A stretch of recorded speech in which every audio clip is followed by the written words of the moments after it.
Okay, children. Now we will discuss the next topic, that is swallowing and peristalsis. Now, after the food is masticated by your teeth, it gets mixed with salivary glands, and as I told you, that food is mixed with saliva and it becomes a soft mass of food, which is then called bolus. So here they have given the definition of bolus: the ball of chewed food. Okay, now this ball of chewed food has to be swallowed in the esophagus. So for that, the organs of the part which take part are the tongue presses upward and back against the roof. The roof, or the upper part of the buccal cavity, is known as palate, and then the buccal cavity opens into the pharynx. Pharynx is the common passage for the food as well as air. Now look at this diagram. If you see this diagram carefully, you will find this is your say buccal cavity, the oral cavity, and you can see here this part is known as pharynx. Pharynx is the common passage. Here both air for respiration, for breathing, as well as the food, both will come here. So pharynx is the common passage. Then immediately behind pharynx divides into two tubes. You can see here, this is the windpipe, and this one is your esophagus, and they both are guarded, means there is a partition of structure which is called glottis. So this is known as glottis. Glottis has a flap like structure on it, this one, and this is called epiglottis. So both these glottis, epiglottis, they help in the movement of the food. How? They have explained in very short. Suppose when you are only breathing, then what happens, that this passage is opened and this buccal cavity, it is lowered down. So your tongue is lowered down and the air can pass into the trachea. This is your windpipe, which is called the trachea. Okay, so at that time this glottis, epiglottis is opened. It guards the opening of glottis. Then at the time of swallowing, now see in this diagram carefully, at the time of swallowing, the larynx is raised and the glottis is closed by epiglottis. The larynx is raised, this part, larynx, behind pharynx we have larynx, the voice box. So larynx is raised little bit, and you can see this epiglottis has closed this path. This here you can notice that it has closed the path of the windpipe, and now the food will pass into the esophagus. You can see here, this is the mass of the food. So they have explained here, you can study from here, that during breathing, larynx is lowered and the glottis opens, and during swallowing, larynx is raised and the glottis is closed. So that helps the food, so that the food can pass only in the food pipe. Now once the food enters the esophagus, then what happens? Then there are certain circular muscles which are present in your esophagus. They start contracting, and as the food goes down, you can see here, when the food is here, these muscles will contract. The food will further pass, the next muscles will contract, and the prior ones will relax. So this type of movement of muscles is known as wave of constriction. So we say that the wave of constriction down the alimentary canal, which helps in the passage of the food, is known as peristalsis. So you can see and underline the definition from here. Once the food reaches the esophagus, it is conducted behind by a special movement called peristalsis. How will you define it? Peristalsis is the wave of constriction caused by the circular muscles of the gut pushing the food along. Or you can simply write peristalsis is the wave of constrictions in the gut which pushes the food downward, which help in the downward movement of the food. Fine. So you have to learn the definition of peristalsis. Then next, the food enters the esophagus. In esophagus, that is your food pipe, there are no enzymes are secreted. It just acts as the passage from where the food will pass and it enters into the stomach. The next structure comes your stomach. Stomach, as they have explained, is a elastic bag located below the diaphragm. So once again we will refer to this. So here, now this is the food pipe. This they have shown the windpipe. So food pipe, that is esophagus, the stomach, it crosses the diaphragm, and then the food will enter the stomach. Stomach is a sac like structure.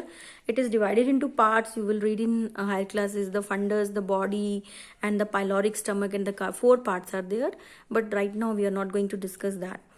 So here also there is an aperture which guards the backward flow of the food, so that food once which passes in the stomach does not come back, and due to the peristalsis only the food will come in the stomach. Only in certain conditions, when there is antiperistalsis, that is during vomiting and all, then only this valve will open and sometimes the food comes out with jerk. And here also there is a sphincter. Sphincter is the word which is given to the opening which is guarded by, or you can say the valves which guarded by the muscles, and these muscles they open and close according to the requirement. So when the food has to enter, the muscles will open, and once the food enters, the muscles will shut down. So we say the opening or the aperture is known as the sphincter. So here we have cardiac sphincter, and here we have pyloric sphincter. Pyloric sphincter. Okay. So pyloric sphincter will prevent the food. So this stomach leads into the small intestine, and this is the first part of the small intestine, C-shaped part. This part is known as duodenum. So the food once enters the duodenum should not return back into the stomach. For that we have here a sphincter. We call it pyloric sphincter. Okay. So you have to learn the location of the sphincter and the names also. See, they have mentioned here the opening of stomach into the intestine is called pylorus, and it has a ring of muscles or the sphincter to keep the opening closed like a valve to prevent the food passing from the stomach until it is thoroughly churned up. It also prevents regurgitation. Regurgitation means backflow from the duodenum. So a similar sphincter termed as cardiac sphincter is present at the front end of the stomach to prevent the backflow of the food into the esophagus. So as I told you that cardiac sphincter is present here, so that the food after entering the stomach does not turn back in the esophagus. And similarly, one sphincter is present here, that is pyloric sphincter, which does not allow the food to go back into the stomach once it has been converted into chyme and comes in the duodenum. Okay, so this was about the structure. Then we will discuss about the stomach juices. See, the cells of the stomach. So now you know that the stomach wall, if I show you with the help of a diagram, then this is suppose the esophagus which is coming downwards, and then it forms a bag like structure. We call it the stomach. This C-shaped part will be known as duodenum.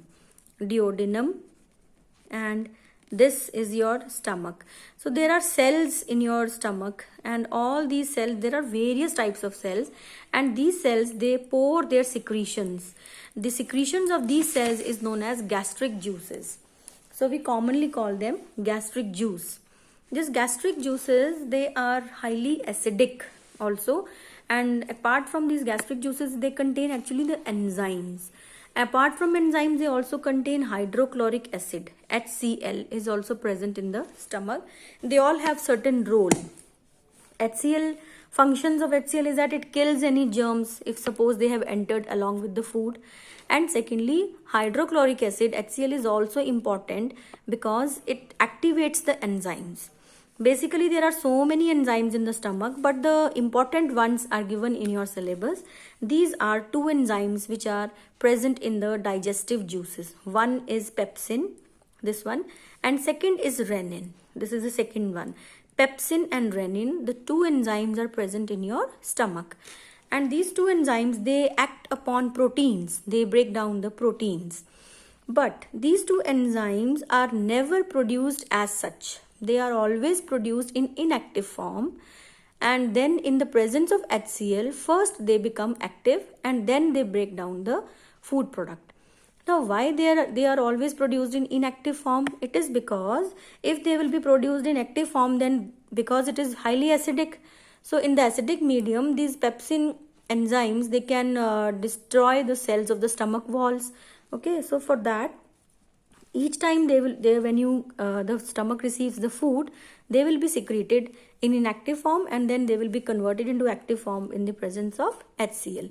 So once the pepsin is converted from pepsinogen, inactive, and then it will form active form. Active form is pepsin. Now this pepsin enzyme will convert proteins. It will break the bonds of the proteins and convert them into peptides. Similarly, the next enzyme is renin. Renin is also produced in inactive form. Inactive form, the name is prorenin. So in the presence of HCl, it will become active and it is called renin. Now this renin enzyme, it acts upon the protein which is present in milk. The name of the protein is casein. This casein is converted into paracasein. So these two enzymes you have to learn. They are produced in the stomach and they act upon proteins. Apart from these two enzymes, what is present in the stomach? HCl is produced. All these things are produced by the various types of the cells of the stomach, which act as the glands, right? Endocrine glands which pour their secretions. Then the food stays in the stomach for about few hours, let's say 3 to 4 hours, and during that time that food is churned properly and now it becomes in pulp like.